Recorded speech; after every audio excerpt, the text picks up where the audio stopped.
Israel, la Tercera Guerra Mundial, el Armagedón y las profecías del fin del mundo. Mirad que nadie os engañe. Parte 4, mayo 18 del 2024.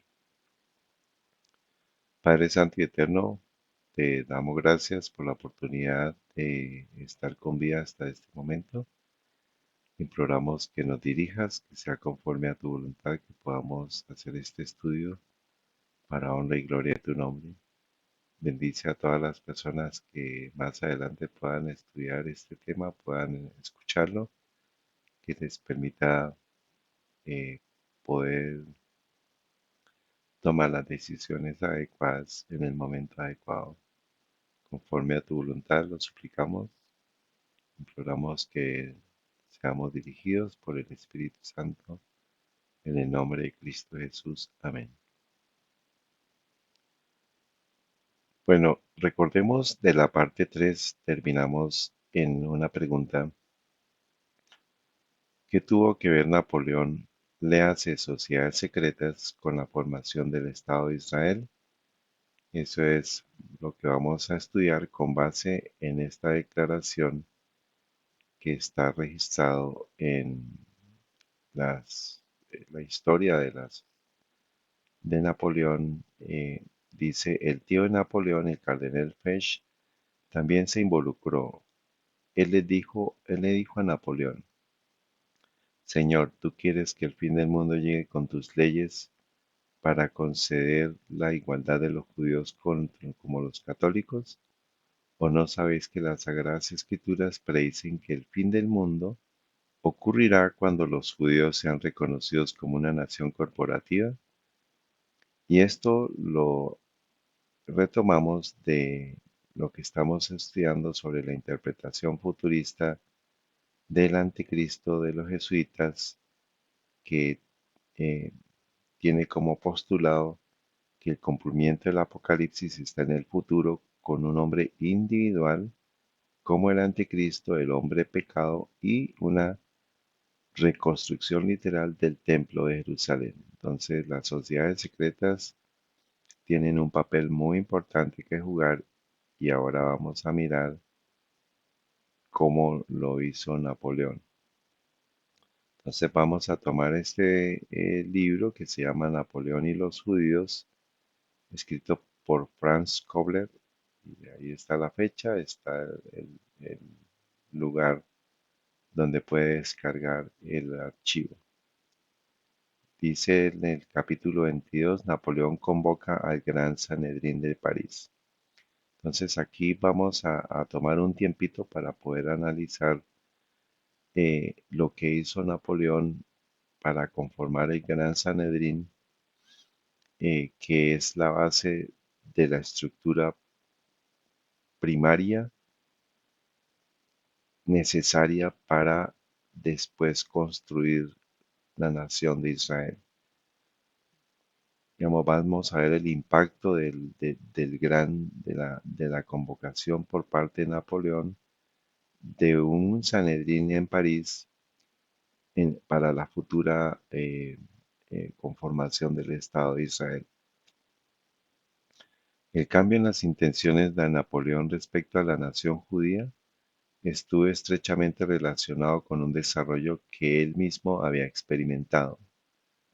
Su afecto por Francia se mezcló misteriosamente con su sueño de crear un imperio nuevo y más vasto de Carlomagno. La atención de Napoleón no se centró en la restauración del disperso pueblo de Israel.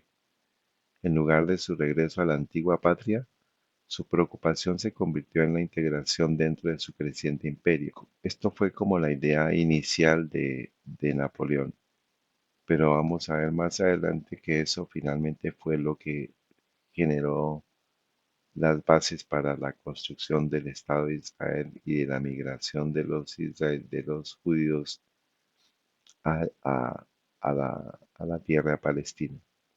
París, que estaba a punto de transformarse en el centro de su imperio universal, se convertiría en otra Jerusalén de una nación judía regenerada.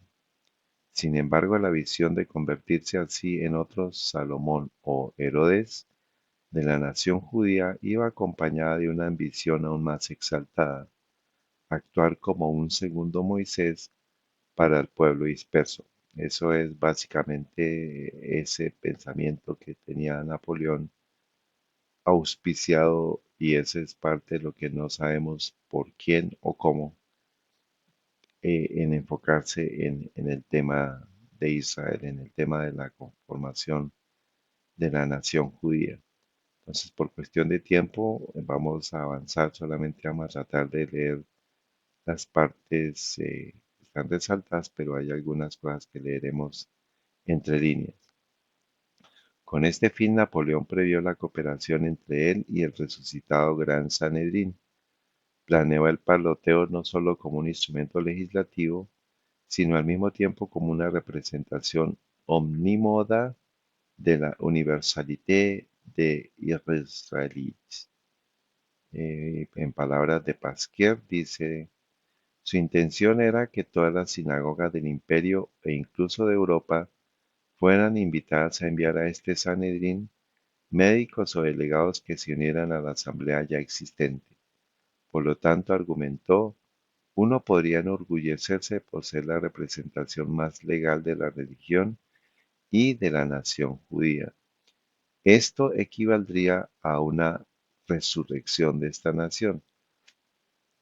Entonces esta es la base: que si se conformaba el Sanedrín, esto equivaldría a una resurrección de la nación de Israel. Por eso es tan importante, porque pues los que controlaban y gobernaban a Israel en el tiempo de Jesús era el Gran Sanedrín, que es la parte de autoridad judicial, ejecutiva, policial de la nación israelita en tiempo de Cristo. Entonces, pues por eso es importante esto que estamos estudiando. Una nota dirigida al ministro del Interior por el emperador Napoleón y fechada en Rambouillet el 23 de agosto de 1806, decretaba la creación de un gran Sanedrín, una asamblea general de judíos legal y libremente unidos que abarcaba a judíos españoles, portugueses, italianos, alemanes y franceses, que representan a más de las tres cuartas partes de Europa. Deberían ejercer el derecho de legislar. Sus actos deberían colocarse al lado del Talmud. Aquí por eso recordemos, eh, y más adelante lo vamos a seguir estudiando, sobre la diferencia entre la Torá y el Talmud. El Talmud es lo que están usando los judíos en este momento, que no es la misma Torá.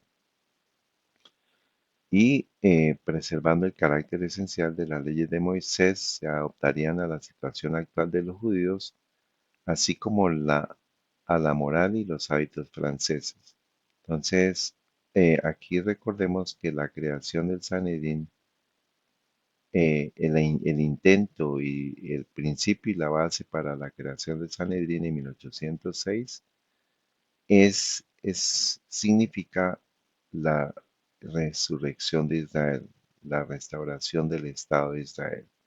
Por eso es muy importante estudiar esto, porque es la base para lo que más adelante vamos a presentar. Una declaración de este tipo señalaría la diferencia entre la legislación francesa e italiana y la legislación de los demás países.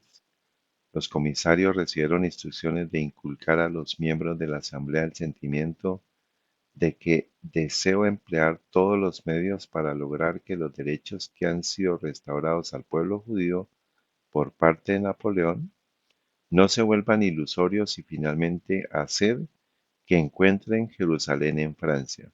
Entonces, eso era toda la creación, toda la ebullición que había en ese momento, la efervescencia, eh, de hacer creer que con el Gran Sanedrín se iba a instaurar una Jerusalén en Francia.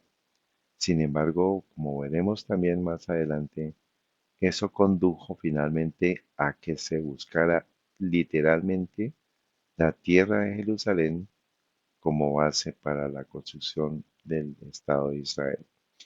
Los comisarios asumieron con gran celo la tarea de reconstruir el Sanedrín histórico. Incluso Molé quedó fascinado por el proyecto, uno de los diseños más bellos jamás concebidos para el bien de la humanidad.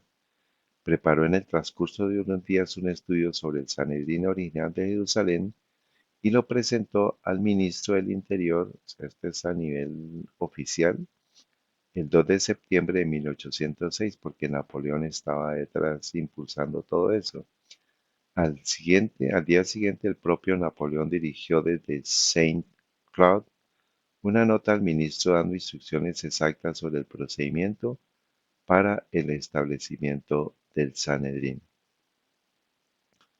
Ustedes pueden leer, dejo pues la pantalla para que ustedes también puedan leer más adelante todo.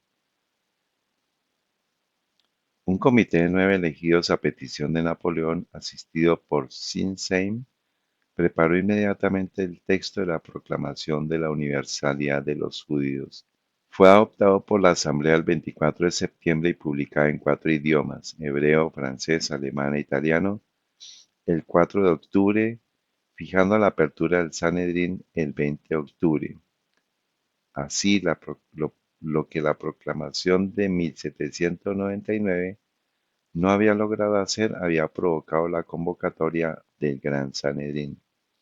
Acordémonos aquí la fecha, la Revolución Francesa fue de 1789 a 1799. Entonces, para que podamos ir hilando los puntos, ir conectando los puntos sobre las revoluciones, las guerras, cuál es el propósito. Por primera vez, los judíos alzaron su voz oficial y públicamente en respuesta a un llamado de Napoleón. Dice, el 20 de octubre es el día fijado para la apertura de un gran Sanedrín en la capital de uno de los imperios cristianos más poderosos y bajo la protección de un príncipe inmortal que allí reina, refiriéndose a Napoleón. París ofrecerá entonces este espectáculo al mundo y aquel acontecimiento para siempre memorable inaugurará para los restos dispersos de la posteridad de Abraham un periodo de salvación y de felicidad. La proclamación de los notables ante los judíos europeos se emitió durante la ausencia del emperador de Francia. Una vez más, la interferencia de Napoleón en el destino de los judíos coincidió con un giro decisivo en su propia vida. Prusia, después de haberse unido a la Tercera Coalición, desafió a Napoleón movilizando su ejército. La campaña victoriosa contra Prusia y la posterior contra Rusia mantuvieron a Napoleón fuera de Francia durante unos 10 meses. Es difícil determinar en qué medida la ausencia de Napoleón de París durante este periodo y su preocupación por otros asuntos afectaron al Sanedrín. Vamos a ver más adelante que finalmente el Sanedrín fue diluido, fue desintegrado y vamos a saber por qué, pero esa conformación, ese intento de conformación y lo que hizo Napoleón fue la base para la construcción del Estado de Israel. Los disturbios causados por las hostilidades en las que se vio involucrada gran parte de Europa ofrecieron un serio obstáculo al efecto esperado del anuncio en las sinagogas. Los gobernantes de países que no estaban bajo el dominio directo o indirecto de Francia difícilmente habían permitido a los judíos viajar a París para cooperar con un cuerpo legislativo judío creado por orden de Napoleón. La proclamación de la Asamblea Judía pasó completamente desapercibida para los judíos de Europa del Este. La guerra de Francia contra Rusia hizo que los obstáculos existentes fueran prácticamente insuperables. Así, los judíos franceses e italianos continuaron dominando la Asamblea Judía, ampliada entre la cual se elegirían los miembros del Gran Sanedrín. A ellos se unieron 5 delegados de Holanda y Alemania. El plan para restablecer el antiguo cuerpo legislativo de Israel causó sensación en todas partes. Y pues mencionan el tema de Tito, de lo que fue la esperanza que había en Napoleón con la intención de devolver a los judíos todos los derechos de los que disfrutaban antes de la derrota que les infligió Tito. Acordémonos que eso sucedió en el año 70 y eso es lo que hemos estudiado al comienzo de esta presentación. Con la guerra contra Rusia en sus etapas iniciales y el bloqueo de Inglaterra en pleno apogeo, las consideraciones políticas que habían desempeñado un papel en la idea de revivir el Gran Sanedrín cobraron impulso. Napoleón se había decepcionado de sus esperanzas de encontrar apoyo entre las naciones de Europa del Este. Especialmente los polacos no respondieron a su llamado en la medida que esperaban. Así, la acción que había iniciado para ganarse a los judíos a su lado adquirió importancia real. Aquí vamos a detenernos un poquito para recordar que la gran concentración de judíos se encontraba en Polonia. Ahora, ese fue el plan de Napoleón de hacerlo eh, en el tiempo en el que él estaba de establecer un imperio. Y parte de lo que vamos a ver es que, como hemos estudiado, las guerras y las revoluciones no son por casualidad, sino son planeadas. Entonces, si los polacos y los judíos no lo hicieron a las buenas, finalmente terminaron aceptando a las malas, bajo guerra, la conformación del Estado de Israel. Esto fue la parte inicial, eh, se dio, que se dio en tiempo de Napoleón. Los servicios del pueblo disperso nunca habían sido más deseables que en este momento. La propia dispersión ofrecía oportunidades incomparables. El plan que había ideado el 23 de agosto en Rambouillet parecía adaptado al propósito de obligar a los judíos a prestar tales servicios. Entonces acordémonos, nada es gratis, nada es por casualidad, y si no lo hacían a las buenas, pues finalmente fueron obligados. No había ofrecido al pueblo judío una nueva constitución y les había asegurado su protección en el disfrute de todos los derechos civiles y políticos y les había ofrecido Jerusalén en Francia a cambio de la garantía de que se respetaría el principio de un nuevo código judío. Fue este diseño el que fascinó al creador del Código Napoleón. Se trataba de un proyecto tan audaz como lo había sido su oferta de Palestina a la nación judía. Sintió una responsabilidad personal para su realización.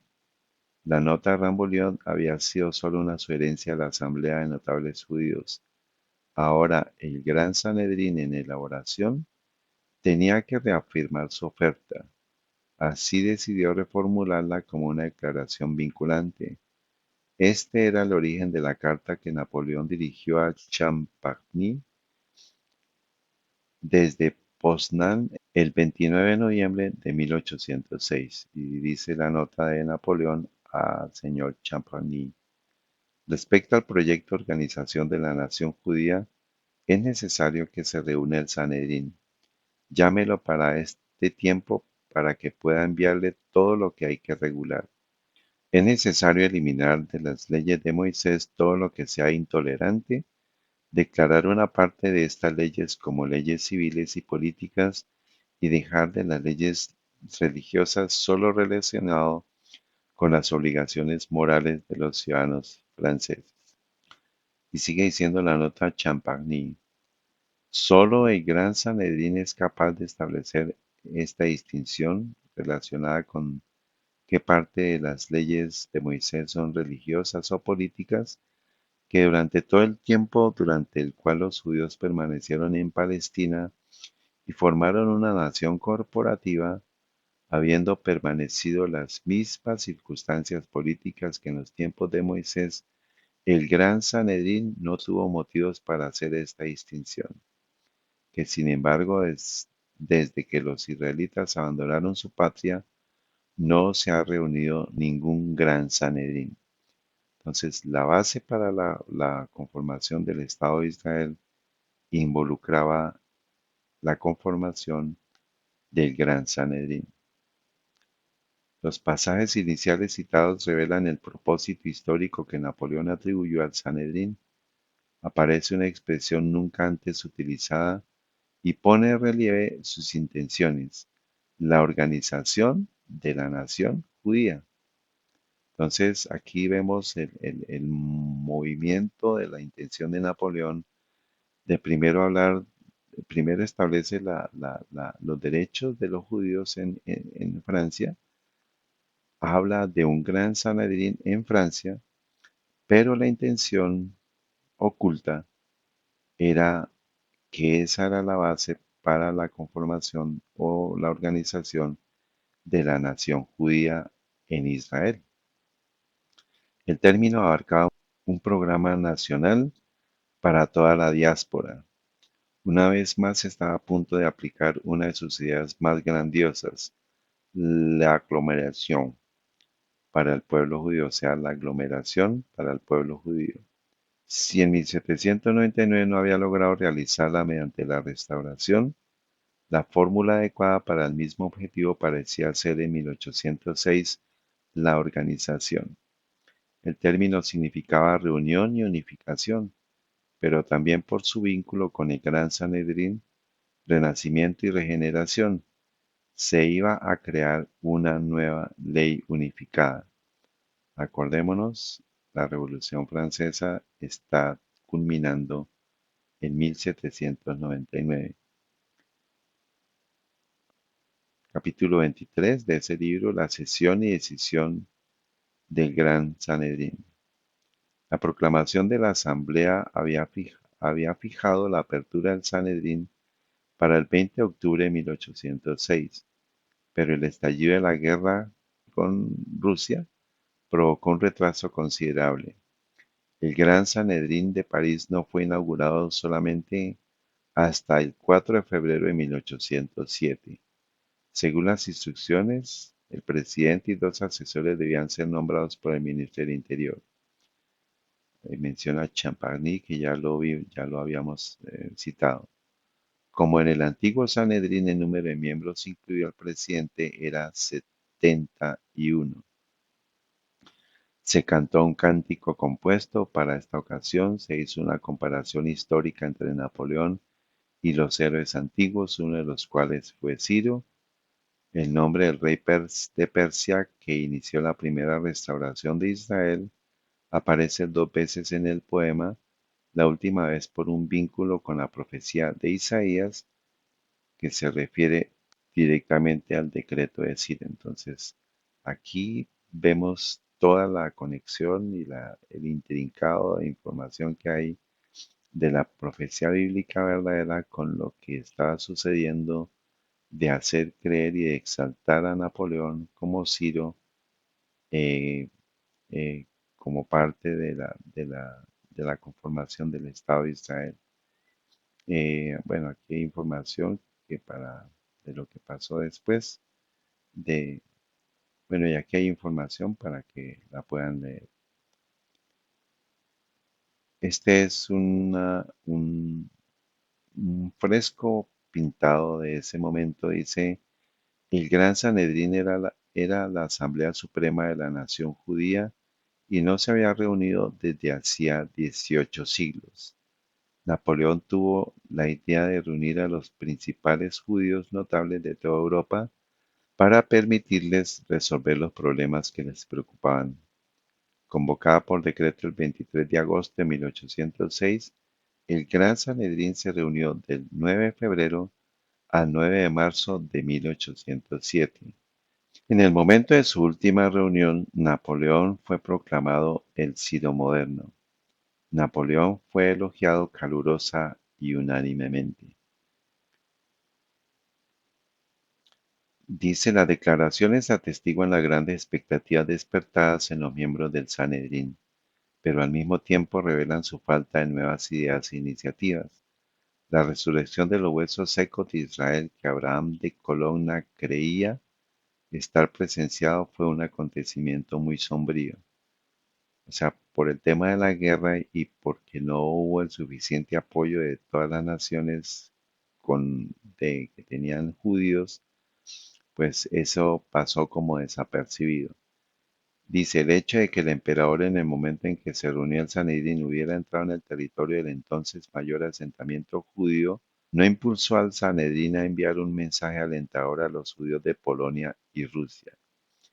No se hizo ningún llamamiento a la creación de una organización mundial eficaz de judíos para el reavivamiento del hebreo, ni por una reforma en educación. De hecho, el Sanedrín no mostró ninguna señal de intención de implementar la gran idea de Napoleón de organizar la nación judía.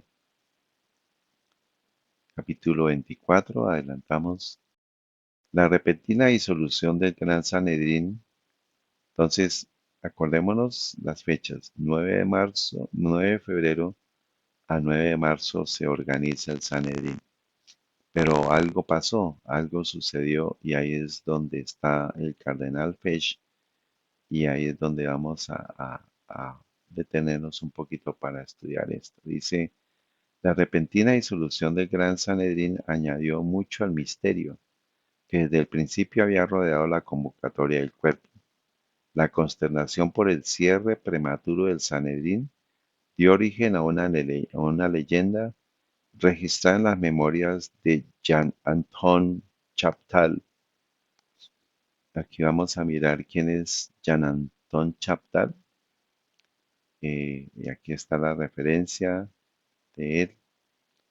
Dice, según Chaptal, una conversación que supuestamente tuvo lugar entre Napoleón y su tío Joseph Fesch, cardenal y arzobispo de Lyon, que era una persona muy influyente, acordémonos que están saliendo de la Revolución Francesa.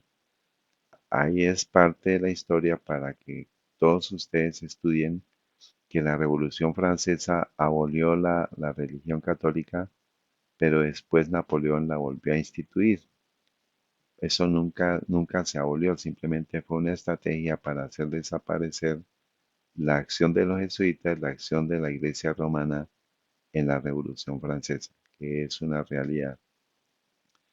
Dice, una conversación que supuestamente tuvo lugar entre Napoleón y su tío Joseph Fesch, cardenal y arzobispo de Lyon, impulsó al emperador a disolver el Sanedrín. ¿Quieres realmente provocar el fin del mundo? Se dice que Fesch le preguntó a Napoleón. El arzobispo explicó, ¿no sabes que las Sagradas Escrituras predicen el fin del mundo para el momento en que los judíos sean reconocidos como una nación corporativa? Acto seguido, según el registro de Chaptal, Napoleón emitió la orden de cerrar el Sanedrín. La historia, que apareció en varios relatos biográficos, debe descartarse como apócrifa. Sin embargo, la historia de Chaptal es una fuente interesante para la reconstrucción de las circunstancias que podrían haber llevado a la repentina disolución del Sanedrín. La historia reflejaba la hostilidad que encontró la convocatoria del Gran Sanedrín en ciertos círculos católicos. Pero esa es la fachada, hacer creer que había una contraposición. Sin embargo, como vamos a ver, todo lo que hizo Napoleón finalmente resultó en la creación del sionismo, en la creación del Estado de Israel. Esa es la doctrina hegeliana, la historia hegeliana de crear las tesis, la antítesis y la síntesis, de hacer desaparecer a los católicos de la escena, a los jesuitas, y solamente hacer creer que Napoleón fue el creador del Gran Sanedrín, pero eso es básicamente la creación del Gran Sanedrín fue la que le dio la base para la restauración del Estado de Israel.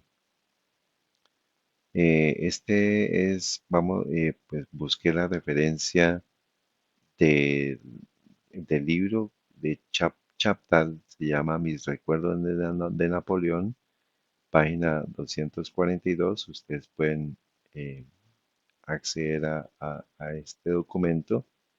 Bueno, y miremos quién era Jean Anton Chaptal. Dice, cuando Napoleón se convirtió en emperador, Nombró a Chaptal senador, gran oficial de la Legión de Honor en 1806 y poco después tesorero del Senado y conde del Imperio. O sea, era una persona muy importante y pues en su libro, Mis recuerdos de Napoleón, escribe lo siguiente. En el momento en que él, refiriéndose a Napoleón, había reunido a los judíos en un Sanedrín en París, un día asistía a su cena donde charló alegremente sobre varias cosas. De repente entra el cardenal Fesch con una mirada muy preocupada que sorprende al emperador. ¿Qué te pasa?, le dijo. Lo que tengo es fácil de entender. ¿Cómo?, le dijo. ¿Entonces quieres el fin del mundo? Refiriéndose, está hablando el cardenal Fesch. ¿Por qué?, respondió el emperador.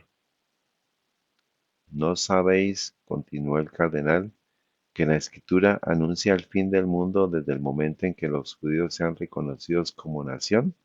Cualquier otro se había reído de esta salida del cardenal, pero el emperador cambió de tono, pareció preocupado, se levantó de la mesa, entró en su estudio con el cardenal y salió una hora más tarde, y 2 días después se disolvió el Sanedrín.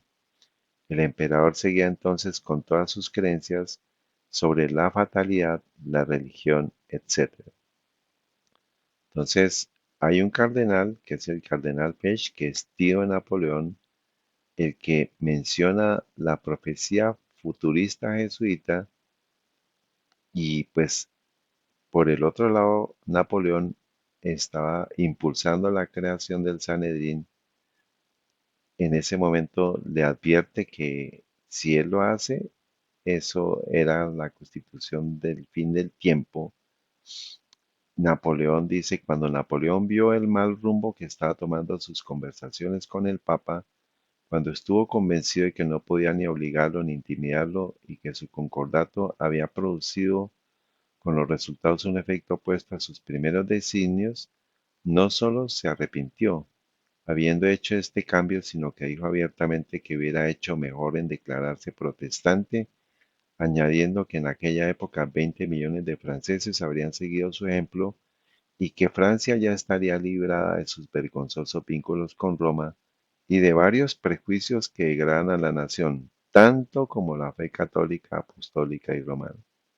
Entonces, el cardenal Fesch le advierte a Napoleón que lo que estaba haciendo iba a propiciar el fin del mundo, eh, y que vendría entonces el anticristo, pero entonces aquí vemos la tarea sutil de los jesuitas de disolver supuestamente al Sanedrín, hacer creer que Napoleón había existido, hacer creer que ya había dejado el asunto y se había pasado, se había terminado el asunto, pero la constitución de Gran Sanedrín no paró ahí, no se disolvió ahí, sino que esa idea maduró y finalmente vamos a ver más adelante que fue la base para la conformación del Estado de Israel. Entonces vemos que para 1806 lo que se configuró como la profecía falsa del anticristo de los jesuitas en 1560, en 1600, acordémonos de Bellarmine, y eh, como 200 años más adelante sigue vigente. Eso era lo que se pensaba, esa era la interpretación del Apocalipsis basado en las mentiras de los jesuitas.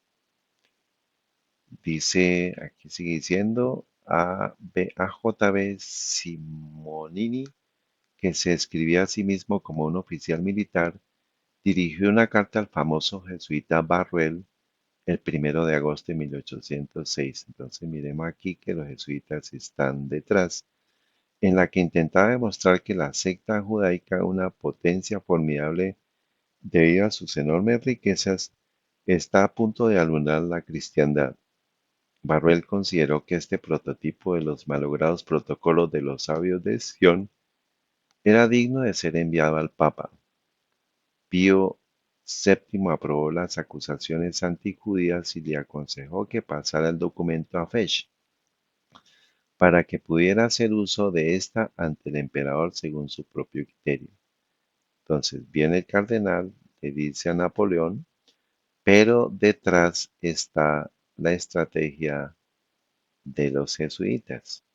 La recomendación del Papa pudo haber influido en la decisión de Napoleón. La tensión entre Napoleón y Pío VII, provocada por la oposición del Papa al bloqueo continental, seguía siendo fuerte. Una concesión al Papa podría en ese momento parecer rentable. La importancia del informe de Chaptal dice: la importancia del informe de Chaptal, lo acabamos de leer, consiste en la revelación que la creencia en el significado trascendental, o más bien escatológico, del Gran Sanedrín estaba vigente en la opinión pública contemporánea. Esto es escatología futurista jesuita. Entonces, recapitulemos: la creación del Gran Sanedrín por parte de Napoleón estaba finalmente y apoyando la escatología futurista jesuita, que era lo que estaba rondando en ese momento. Los exponentes de estos puntos de vista estaban convencidos que el propósito del Sanedrín estaba lleno de significado mesiánico. La palabra que Napoleón aspiraba a convertirse en el Mesías de los judíos, tan frecuente y abiertamente escuchada en el año 1799, recordemos pues que la Revolución Francesa está terminando en ese momento, reapareció en labios de muchos. Un panfleto anónimo titulado ¿Qu'est-ce que un israélite chrétien? Sostenía, basándose en un pasaje de Isaías, que Napoleón era el ungido del Señor que salvará a Israel. Aquí es la interpretación falsa de porque a quien se refiere es a Ciro. Y Ciro efectivamente cumplió el, el propósito en el año de 600, perdón, es en el año 539, cuando el ejército medo-persa entra a Babilonia y pues es liberada finalmente la nación ahí comienza la liberación de la nación eh, de Israel para que vuelvan a Israel, el pueblo judío que volviera a Israel, eh, y lo están aplicando a Napoleón. El panfleto fue suprimido por la policía y así salvado del olvido.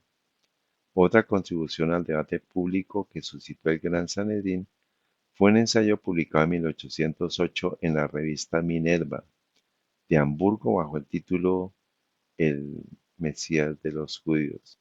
Aquí recordemos que aquí recordemos a Minerva, que siempre está presente proveniente de la filosofía griega y que es usado por las sociedades secretas.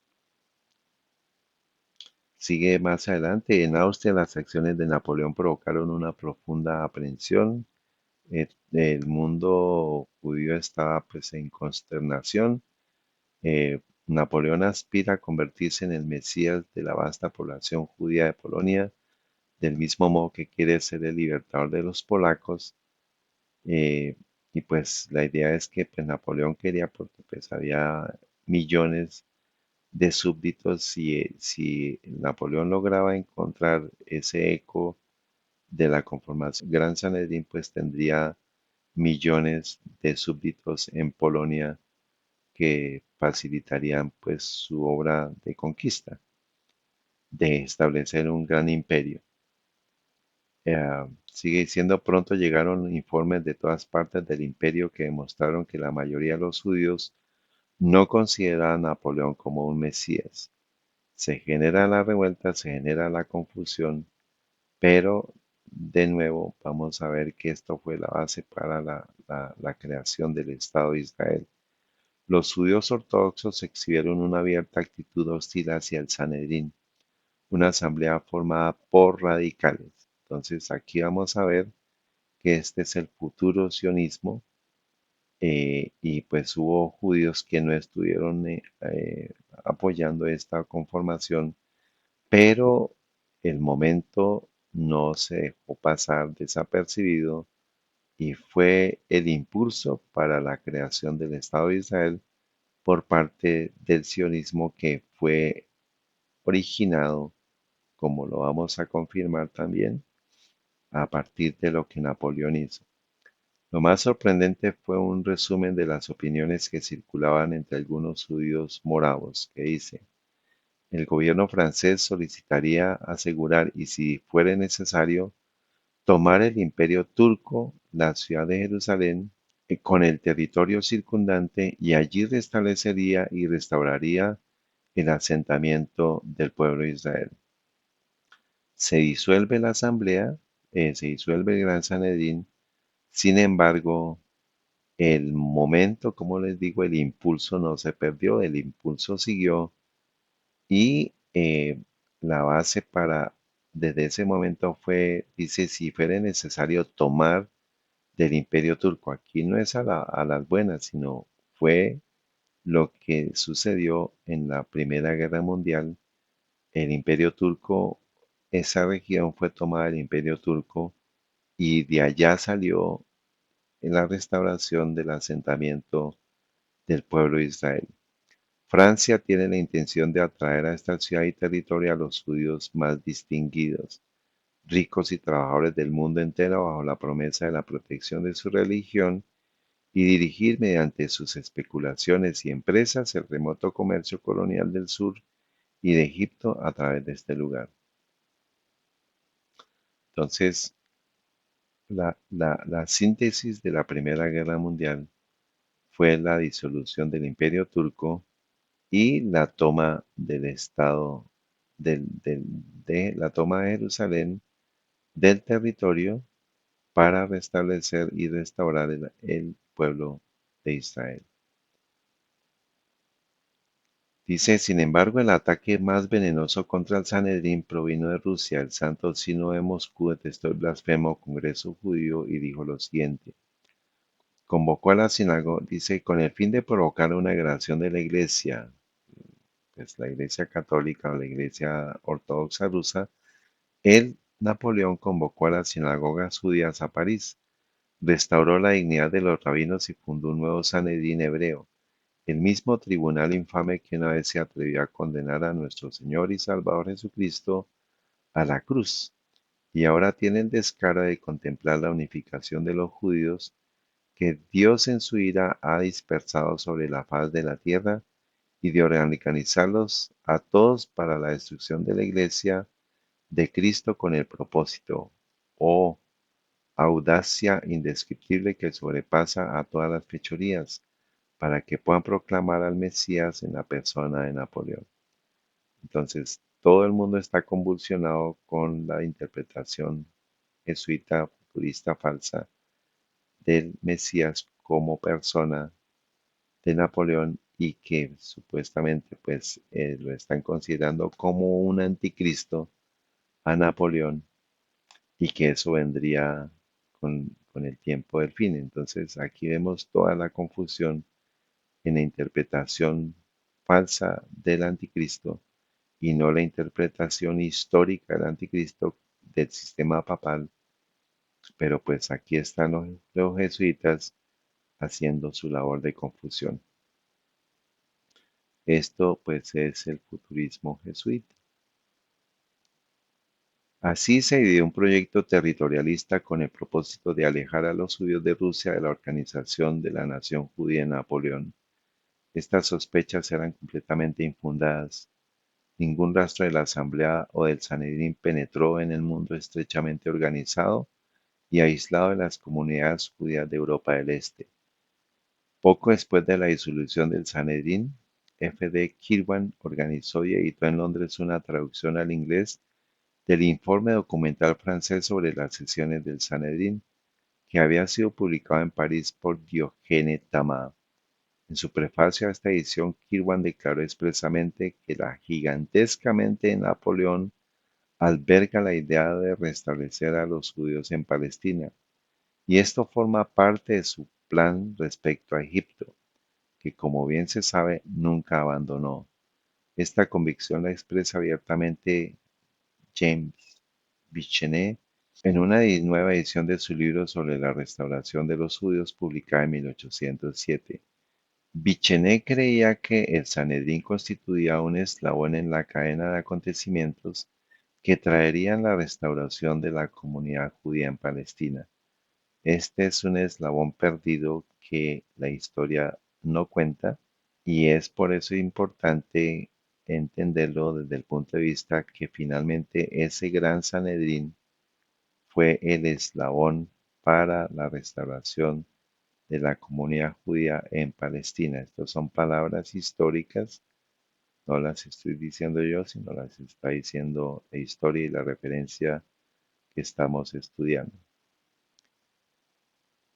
Dice, él no solo reimprimió el texto completo de la carta a los hermanos, sino que también la precedió con la observación de que la carta fue publicada por su herencia quienes entonces estaban en el poder en Francia. Aquí miramos que no solamente Francia, sino Inglaterra comenzaron a mover el tema de la creación del Estado de Israel para el cumplimiento falso de las profecías del anticristo.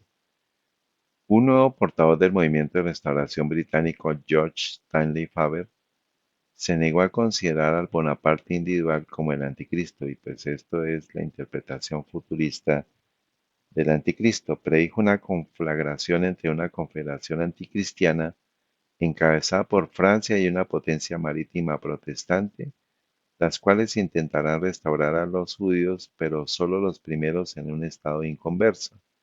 Pues aquí están citando falsamente las profecías futuristas de los jesuitas y usan la interpretación falsa de las profecías de Daniel, y lo vamos a mirar. eh, y aquí empezamos a involucrar la palabra Armagedón. La confederación invadirá con éxito Palestina por tierra, ocupará Egipto, regresará y atacará Jerusalén y plantará las cortinas de sus pabellones entre los mares. Aquí está citando Daniel 11:41 al 43. Su triunfo, sin embargo, después de esta última hazaña será breve, reuniéndose por completo en Megiddo. Aquí vamos a recordar esta palabra, que las profecías futuristas tienen que ver con la interpretación falsa de el Armagedón con la conformación literal del Estado de Israel. Vamos a mirar más adelante ya al final de este estudio sobre el Armagedón, pero es toda la interpretación falsa de la profecía jesuita que está confundiendo a todas las personas y que está llevando a hacer creer que la conformación del Estado de Israel va a conducir al Armagedón. Eso es lo que tenemos que estudiar más adelante. No se han registrado reacciones oficiales o públicas inglesas a la convocatoria del Sanedrín. Sin embargo, el testimonio de un testigo muy fiable parece compensar esta deficiencia. Fue el capitán Thomas Usher quien llevó a Napoleón a Elba después de su abdicación en 1814. Entre los temas que discutió con el emperador durante el viaje, también estuvo la intención de Napoleón de reconstruir Jerusalén. Acordémonos que en Napoleón pues es derrotado por el ejército británico y es llevado a Elba. Y pues aquí está el capitán Thomas Usher dando esa declaración. Entonces la intención era la reconstrucción de Jerusalén, literal. En Inglaterra se pensaba generalmente, declaró Usher, que el emperador tenía la intención de hacer esto, y lo que dio lugar a la suposición fue la convocatoria del Sanedrín de los judíos en París. Entonces, la base de la, de la construcción futura del Estado de Israel es la convocatoria del Sanedrín por parte de Napoleón en París. Entonces, el capítulo 28, saltamos al capítulo 28 y habla ya directamente de la influencia en el ascenso del sionismo por parte de todo lo que hizo Napoleón.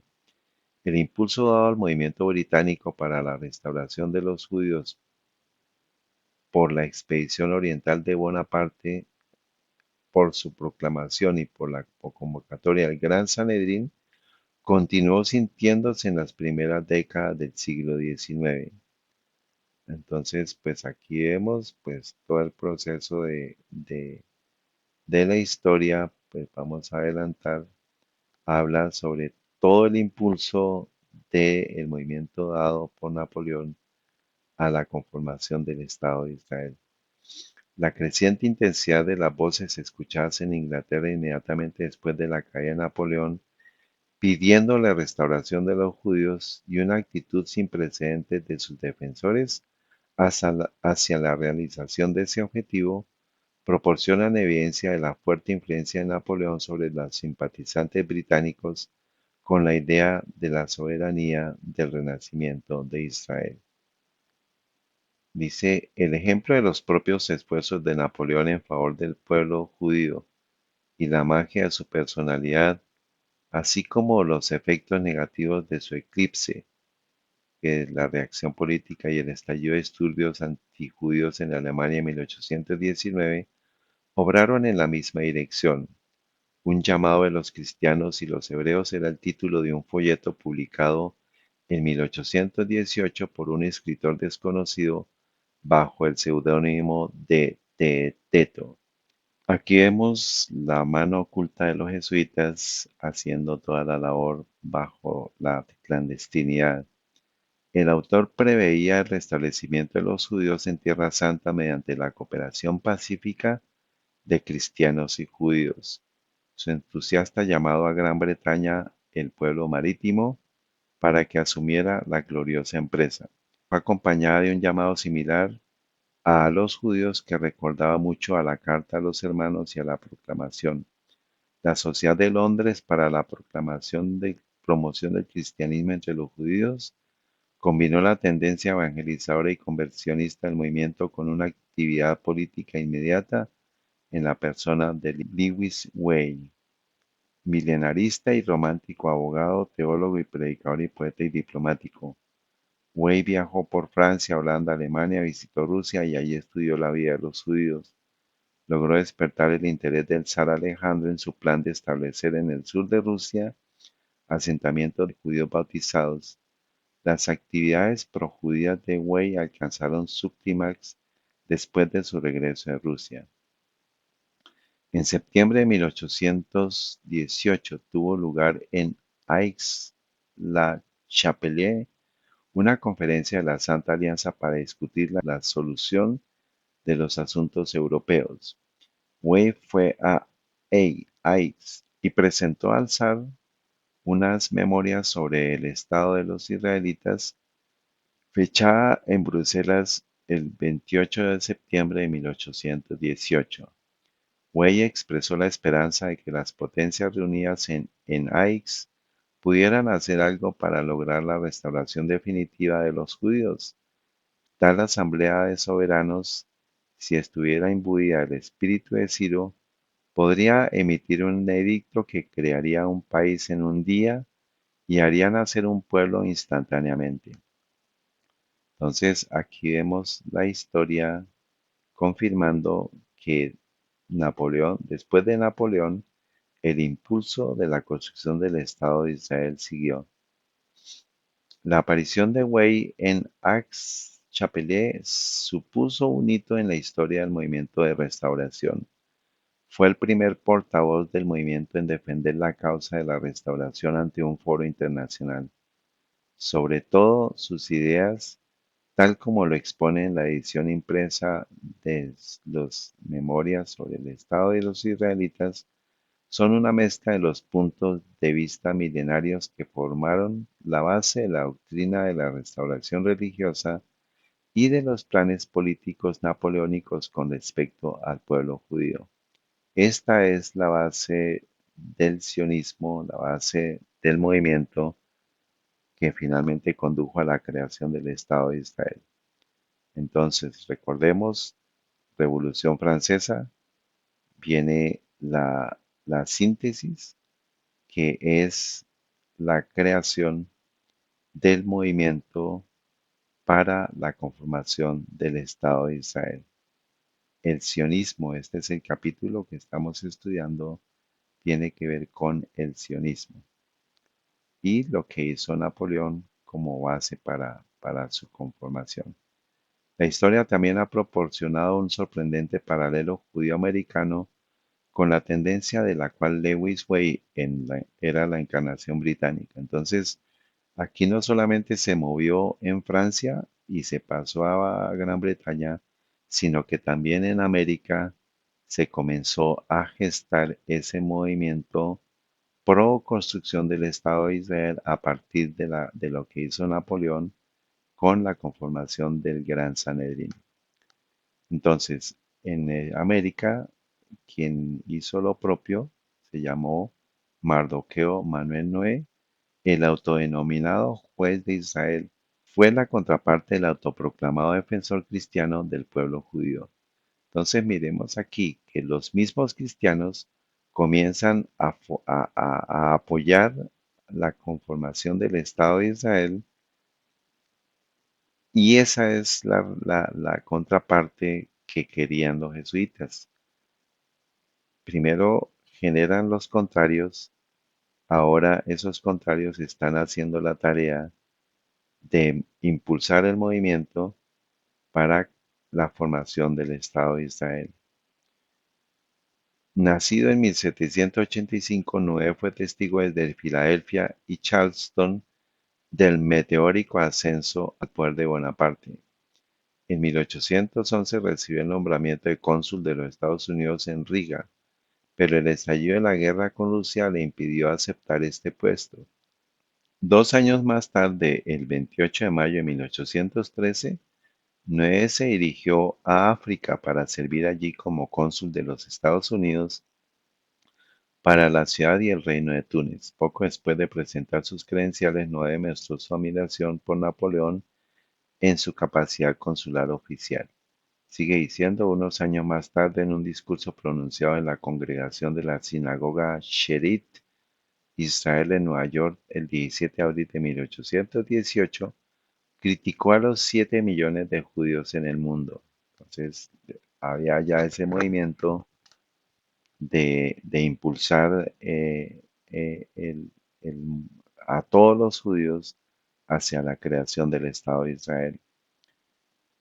Sí, dice él, un número mayor que en cualquier periodo de nuestra historia y que posee más riqueza, actividad, influencia y talento que cualquier grupo de personas de su número en la tierra. La señal para romper el cetro turco en Europa será su emancipación. Acordémonos, fecha 17 de abril de 1818, y la disolución del Imperio Turco vino en 1917, casi un siglo después, y desde ya se estaba preparando la estrategia para la base de la conformación del Estado de Israel. Librarán al norte de África de sus opresores, ayudarán a restablecer la civilización en la Turquía europea, y puede revivir el comercio y las artes en Grecia. Marcharán en números triunfantes, se apoderarán una vez más de Siria y tomarán su rango entre los gobiernos de la tierra. Esto no es lujoso. He estado demasiado entre ellos en Europa y África. Conozco demasiado bien sus puntos de vista y sentimientos en Asia para dudar de sus intenciones. Ellos, refiriéndose a los judíos, controlan los hilos de la bolsa y pueden blandir la espada, pueden traer 100.000 hombres al campo. Esto es guerra. Entonces se refiere a que ellos, refiriéndose a los judíos, controlan los hilos de la bolsa, o sea, controlan los bancos y pueden blandir la espada, pueden traer 100.000 hombres al campo, o sea, generar guerra. Y eso fue finalmente lo que sucedió en 1917. Se disuelve el Imperio Turco y es controlada el estado, el territorio, donde finalmente y más adelante, 50 años más adelante, se dio la conformación del Estado de Israel. Esperemos entonces que no esté lejano el día en que a partir de la aplicación de medidas liberales e ilustradas, o sea, a partir de la Revolución Francesa, del Iluminismo, que son el jesuitismo, podamos mirar hacia este país donde nuestro pueblo ha establecido un gobierno apacible, justo y honorable, acreditado por el mundo y admirado por todos buenos hombres. Y está hablando lo que sucedió en 1948, cuando fue acreditado por el mundo a partir de la resolución en 1948 de la aceptación del Estado de Israel. El discurso de Noé pretendía ser un manifiesto político, la primera declaración judía de una política nacional desde las voces convocadas por la expedición al este de Bonaparte. Entonces, ese es el momento creado por Napoleón para la conformación del Estado de Israel. Los detalles han sido registrados cuidadosamente: el estruendo de un cañón temprano en la mañana, y Noé con una rica túnica judicial de seda carmesí adornada con armiño, una medalla de oro pendiente de su cuello, encabezando una procesión de masones del Real Arco y caballeros templarios, ascendiendo al púlpito de la Iglesia Episcopal de San Pablo, para pronunciar su discurso, una declaración de independencia judía. Empleó la expresión proclamación a los judíos. Fue un instrumento político por excelencia, imbuido de un espíritu napoleónico.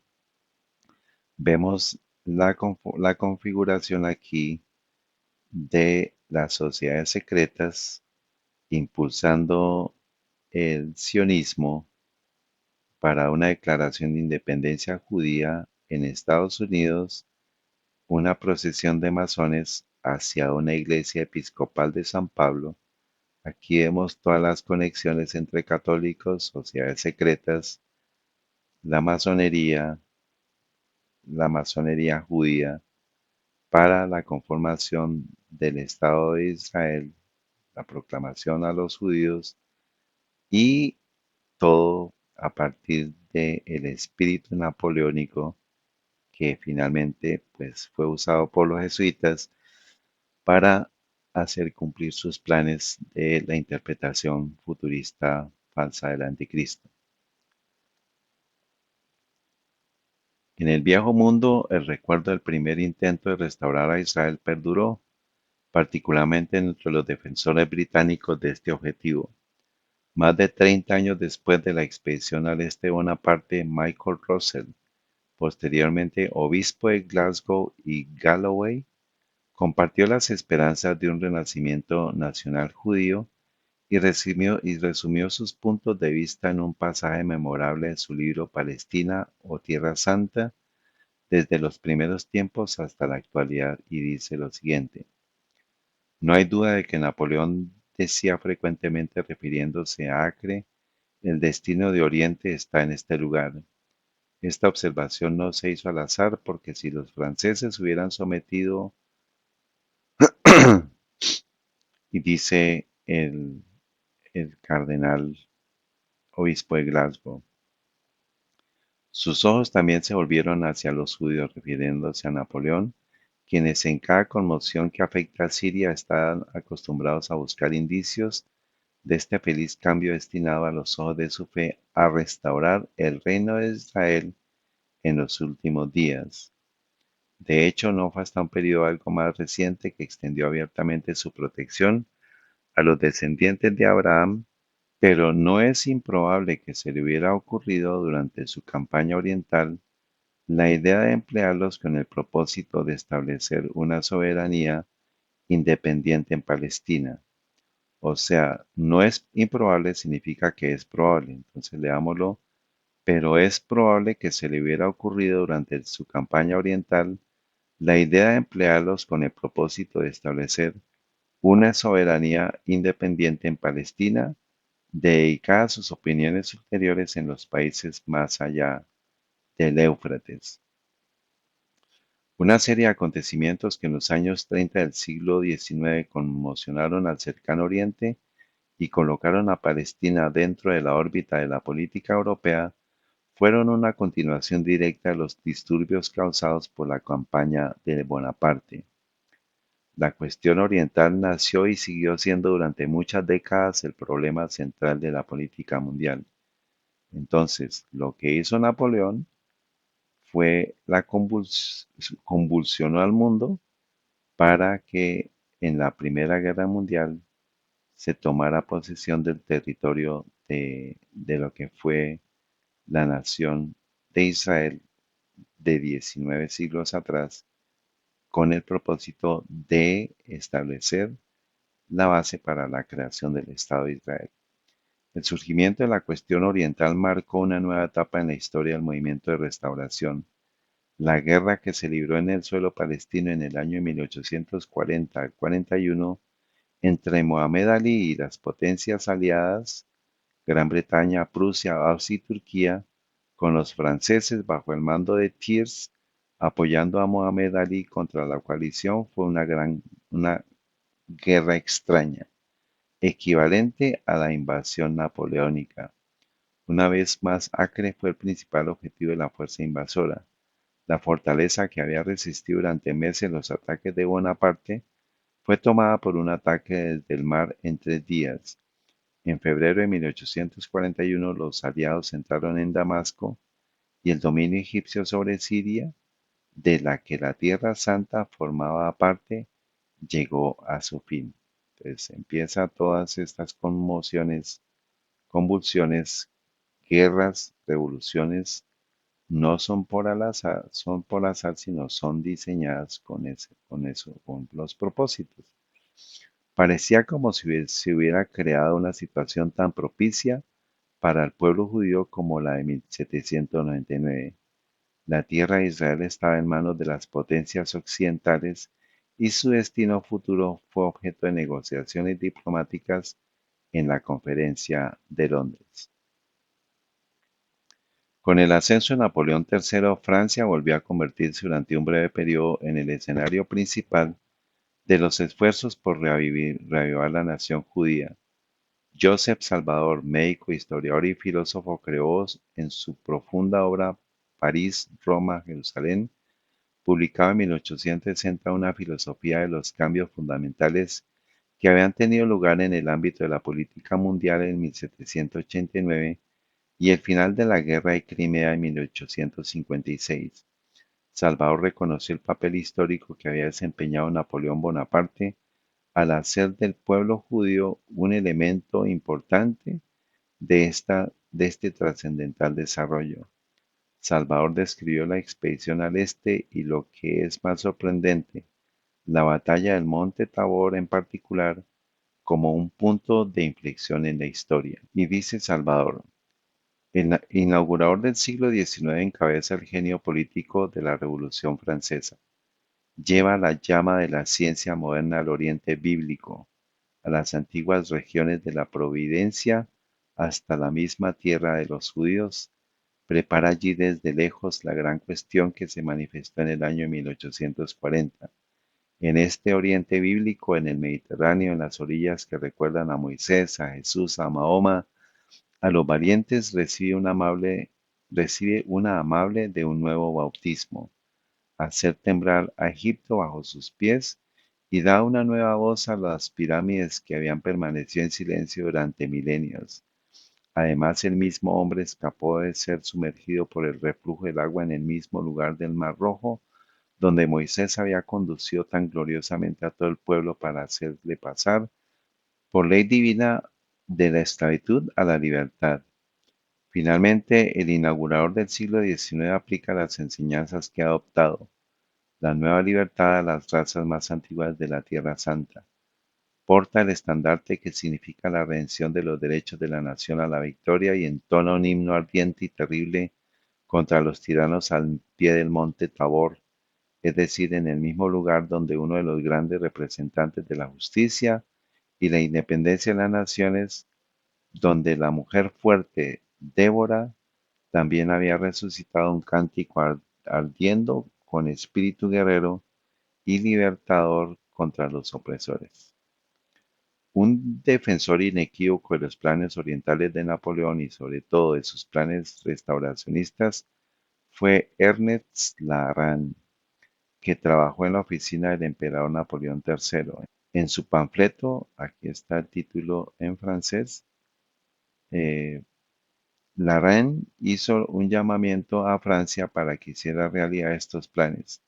La apasionada exhortación de los judíos que recuerda los documentos napoleónicos aparece una y otra vez. Larán hizo un llamamiento a los judíos que alguna vez habían sido un pueblo fuerte para que reconstruyeran las puertas de Jerusalén en lugar del templo, y como el autor de la Carta de los Hermanos esperaba que el pueblo judío, una vez reasentado en el lugar donde tres mundos se encuentran para llevar la civilización a las naciones aún maduras, por encima de todo, Larán visualizó al estilo napoleónico la cooperación entre Francia y los judíos debían marchar juntos y revitalizar la desolada tierra de Israel. El panfleto de Larán no tuvo efectos políticos inmediatos, pero influyó en Moses Hess, el precursor judío más destacado de Theodor Herzl. Entonces recordemos, Larán, Hess y Hertz es la secuencia, ¿no? Larán influenció a Hess y Hess influencia a Theodor Herzl. En su famoso libro Roma, Jerusalén, Hess cita con frecuencia a Larán. Así la tradición napoleónica se hizo sentir desde el comienzo mismo del movimiento sionista moderno. Entonces, Napoleón fue el precursor del sionismo. Aquí lo está diciendo esta frase y aquí lo estamos concluyendo.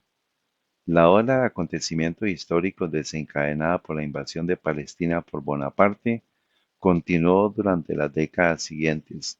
Sin embargo, no había ninguna perspectiva de restablecer la comunidad judía hasta que el rumbo mostrado al pueblo judío por la Carta a los Hermanos, implícita en la proclamación e instado en la Carta del Rabino Aarón, fue adoptado y llevado a cabo metódicamente. Exactamente un siglo después, Theodor Herzl cumplió este requisito esencial de la restauración. La génesis de su logro se ha convertido en un capítulo glorioso de la historia judía. De hecho, la epopeya de los 9 años durante los cuales el escritor austriaco está refiriéndose a Theodor Herzl, asimilado, se transformó en líder de la nación judía y obtuvo reconocimiento diplomático para el pueblo disperso. Sigue siendo un tema inagotable de biógrafos e historiadores. Por extraño que parezca, el análisis de esta asombrosa metamorfosis muestra que la influencia de Napoleón sobre Hertz no fue el menor de los factores que provocaron el resultado trascendental de la época, o sea que fue el mayor de los factores que provocaron el resultado trascendental de la época. Aquí tenemos en cuenta entonces que eh, Hertz, que es el fundador del movimiento sionista moderno, pues tomó sus principios y sus bases de lo que fue la idea de Napoleón de establecer el Gran Sanedrín que finalmente llevó a la conformación del Estado de Israel.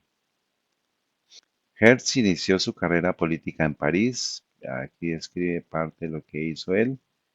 De hecho, fue el París de la Tercera República bajo la presidencia Carnot que conmovió el alma de y la mente de Theodor Herzl, y al mismo tiempo le hizo consciente de su responsabilidad hacia el pueblo judío. Dice en uno de sus escritos, dice, llevo algún tiempo trabajando intensamente en una obra de tremenda magnitud. Ni siquiera ahora sé si podré llevarlo a cabo. Tiene el aspecto de un sueño poderoso. Durante días y semanas me ha saturado hasta los límites de mi conciencia. Me acompaña a todas partes, se cierne detrás de mi charla ordinaria, me mira por encima de los hombros de mi pequeño y divertido trabajo periodístico y me abruma y me embriaga. Se había convertido en otro hombre, otro artista. Si bien todavía dudaba en usar el nombre apropiado para este nuevo hombre, sentía en lo más profundo de su corazón que se había convertido en el líder invisible del pueblo judío, o sea, del sionismo. Aunque a Theodor Herzl no le fue dado cosechar los frutos de su trabajo, sentó las bases sobre las que se construirían los líderes sionistas, o sea, el movimiento sionista, subsiguientes en años posteriores. Por eso se le ha llamado con razón el arquitecto de la Declaración Balfour. Esto lo vamos a estudiar más adelante, que fue parte de los documentos que, que son la referencia para la formación del Estado de Israel. Entonces, acordémonos que Theodor Herzl tomó toda su ideología de Napoleón, pero detrás están los jesuitas, detrás están las sociedades secretas y elementos napoleónicos, cualquiera que sea su número, estuvieron involucrados a través de él en esta estructura. Existe un vínculo histórico entre el ataque de Bonaparte a Egipto y Siria y las operaciones que Gran Bretaña emprendió contra Turquía en la Primera Guerra Mundial. Aquí está otra vez diciendo y confirmando que todo lo que hizo Napoleón sirvió para que en la Primera Guerra Mundial Gran Bretaña eh, tomara la región de Israel y finalmente fuera la base para el futuro establecimiento del Estado de Israel. Fue desde Egipto desde donde Allenby inició su expedición de 1917 para la liberación de Palestina. La campaña fue una reverberación de la idea que Bonaparte ha inyectado en la política mundial. El intento de Bonaparte de restaurar al pueblo judío también ha desempeñado un papel real en la fundación del Hogar Nacional Judío que surgió de la Primera Guerra Mundial. Aquí lo está diciendo de manera directa.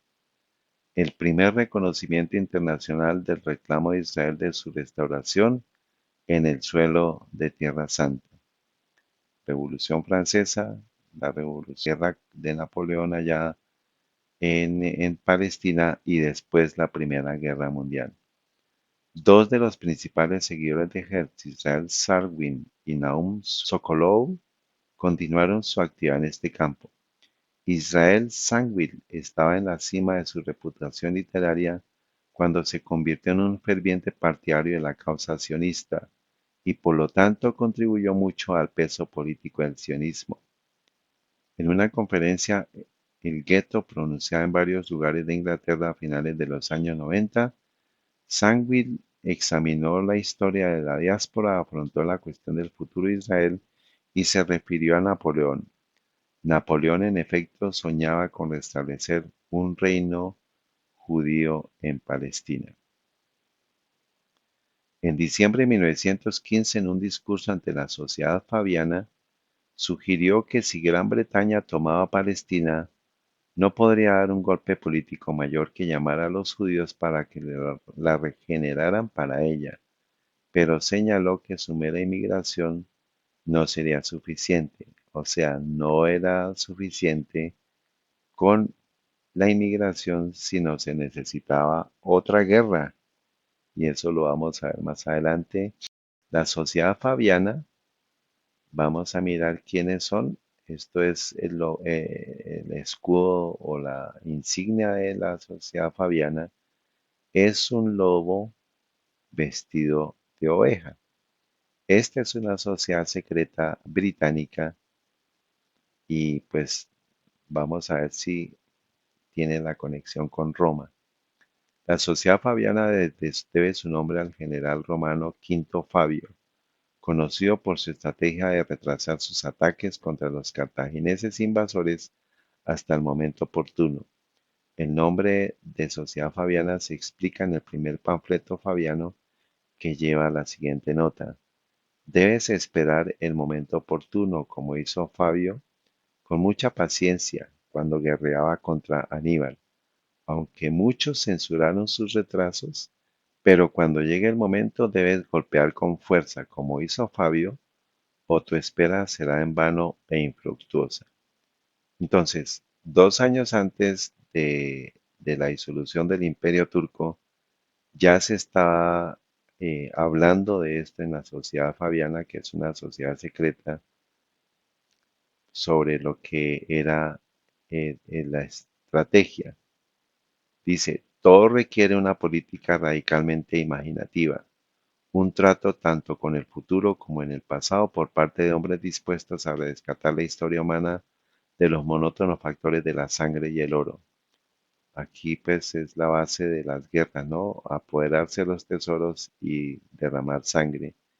Napoleón, bajo el hechizo de los 40 siglos que lo contemplaron desde las pirámides, anunció su propósito de devolver a los judíos a su tierra. Llevará a cabo Inglaterra con Egipto igualmente a sus pies el plan en el que frustró a Napoleón.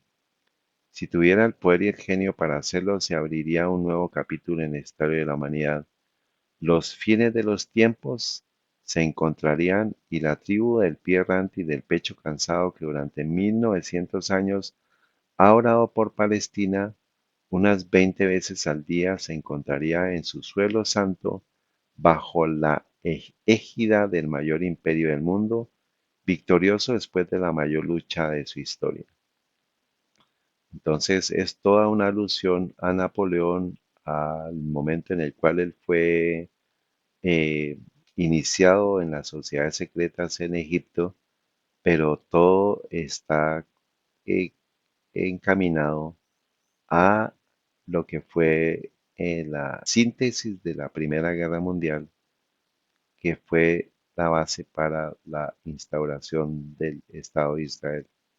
Entonces, Napoleón está en Egipto, todas sus alusiones masónicas confirmadas por ellos mismos, y pues allá fue donde Napoleón fue iniciado como masón, y como dice él mismo, el arte de la guerra es la base de la masonería, y él era el gran artista. Avanzamos para 1919. En 1919, Naum Sokolov publicó el primer volumen de su monumental Historia del Sionismo con un prefacio de Lord Balfour. Esta es la declaración Balfour que más adelante la vamos a estudiar.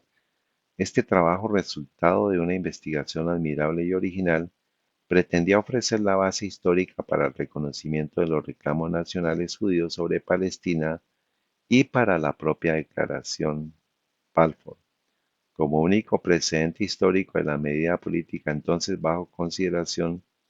La medida restauracionista de Napoleón fue un respaldo definitivo de la declaración Balfour y por lo tanto proporcionó uno de los argumentos históricos más fuertes para la decisión tomada por el Consejo Supremo de la Conferencia de Paz en San Remo en abril 24 de 1920 para incorporar la Declaración Balfour al Tratado de Paz con Turquía. Entonces, ¿quién es el que está detrás del sionismo y de la Declaración Balfour? Napoleón. Napoleón fue influenciado por los jesuitas, por la Iglesia Católica, para finalmente establecer las bases para el sionismo, que es el que está o propendió y orquestó la formación del Estado de Israel. El epílogo dice: el concepto básico de preservar a los judíos y al judaísmo, sobre todo de vincular a los judíos de la era de la emancipación con la historia del antiguo Israel, impregnó la iniciativa restauracionista de Bonaparte, así como la convocatoria por parte de Napoleón de un organismo representativo exclusivamente judío bajo el nombre del Gran Sanedrín, ya sea que se imaginara ser otro Salomón que reconstruiría el Templo de Jerusalén o un nuevo Herodes que ejercía autoridad sobre la nación dispersa. Napoleón consideraba al pueblo judío como un socio en sus planes mundiales.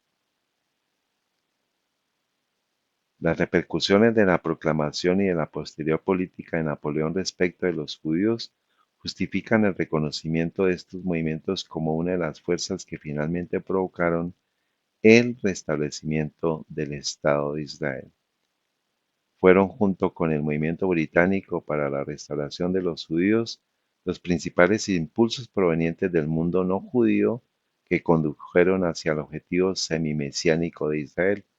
Todo esto es impregnado de la profecía futurista del anticristo jesuita, y eso es la base de la formación y el restablecimiento del Estado de Israel.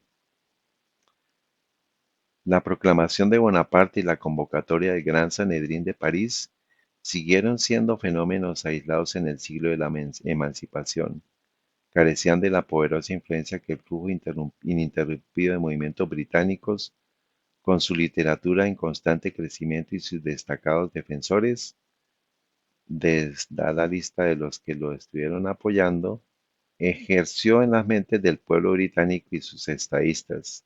La dinámica del Imperio Británico, una de las fuerzas impulsoras decisivas hacia la creación del hogar nacional judío, supera el impacto del movimiento histórico de Napoleón en nombre de la nación judía.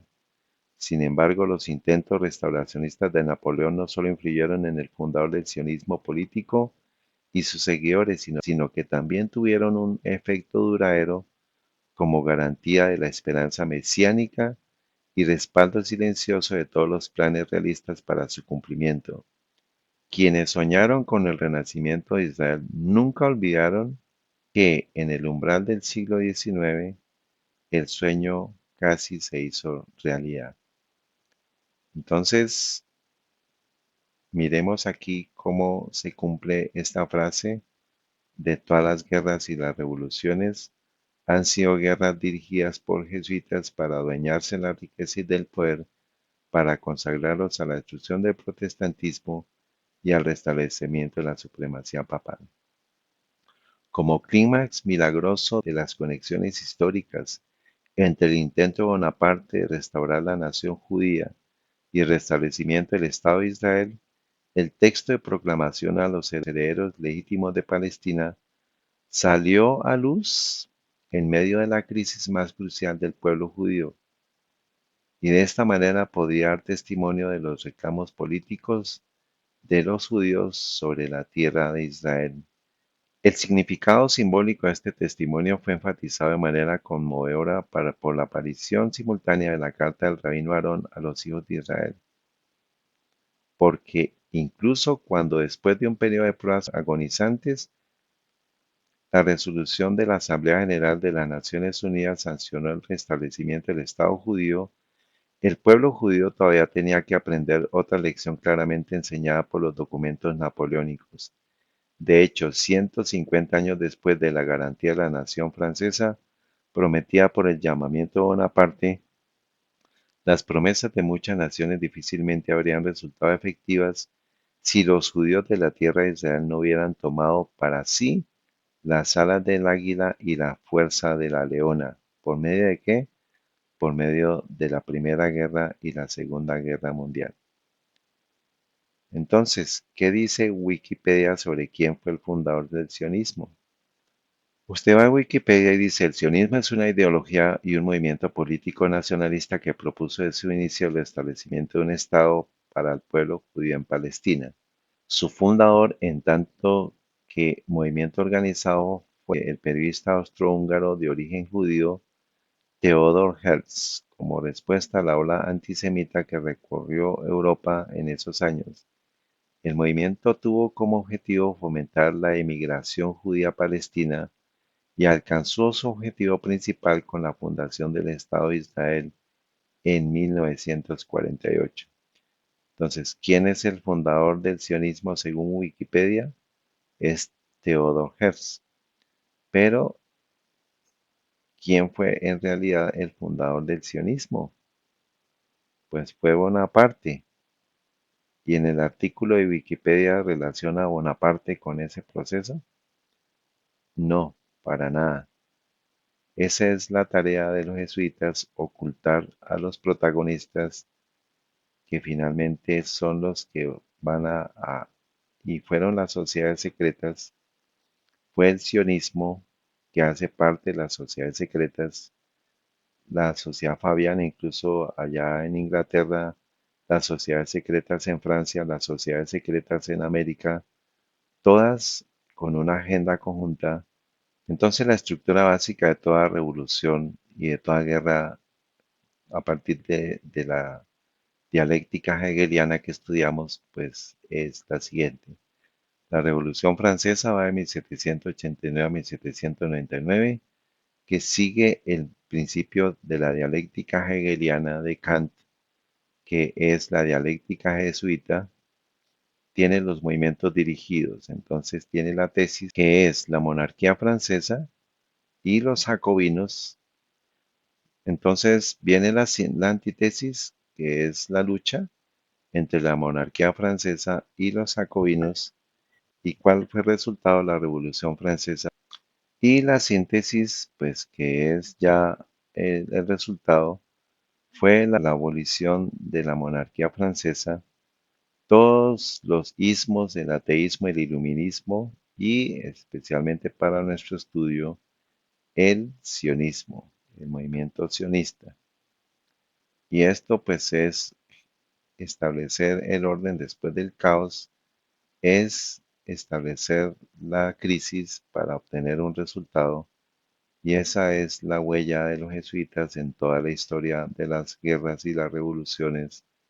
Entonces, los mercaderes de la tierra, que ya lo vimos en el estudio pasado, aquí donde encontramos nosotros el sionismo, lo encontramos en la masonería judía y hace parte de todas las sociedades secretas cuyo fin último pues es el cumplimiento de las profecías mesiánicas, de las profecías de la interpretación falsa de los jesuitas para querer ocultar al papado como la bestia que sube del mar, y ese es básicamente el plan orquestado por el sionismo para la reconstrucción del Estado de Israel, porque acordémonos, se necesita un Estado para que haya un templo. Entonces tenemos a los jesuitas creando su futurismo para hacer creer al mundo entero que el anticristo es un individuo, pero para eso se necesita un templo en Israel, pero para construir el templo se necesita el Estado de Israel, pero para construir el Estado de Israel se necesita el reconocimiento internacional. Eso se dio en 1948, pero antes de eso tendría que haber un territorio y un pueblo, pero antes de eso se necesitaba una ideología para poder hacer creer que se necesita ese templo, y eso fue lo que dio como resultado la síntesis de la Revolución Francesa, que fue la abolición de la monarquía, el ateísmo y el sionismo, como lo vimos. Y la Revolución Francesa duró 10 años. Ahora, ¿cómo se dio el territorio y cómo se dio el pueblo? Esas son las preguntas que a continuación vamos a tener que responder, vamos a tener que resolver, porque nos falta, ya se creó la ideología, ya se desarrolló el sionismo, eso finalmente condujo a la creación del Estado de Israel, pero ¿cómo se obtuvo el territorio y cómo se obtuvo el pueblo? Entonces, esta historia continuará. Padre Santo y Eterno, te damos gracias por la oportunidad que nos das de hacer este estudio. Sé que es un tema complejo, sin embargo, tú nos llamas para tener discernimiento espiritual, para estudiar la historia, para saber y no estar confundidos eh, por medio de las ardides y los ataques del enemigo, por medio de sus instrumentos, y ayúdanos en este tiempo a poder estar sometidos a tu dirección. Ampáranos y protégenos, que sea conforme a tu voluntad que podamos decir estas palabras en el nombre de Cristo Jesús y para el beneficio de muchas personas por la unción del Espíritu Santo en sus mentes. Amén.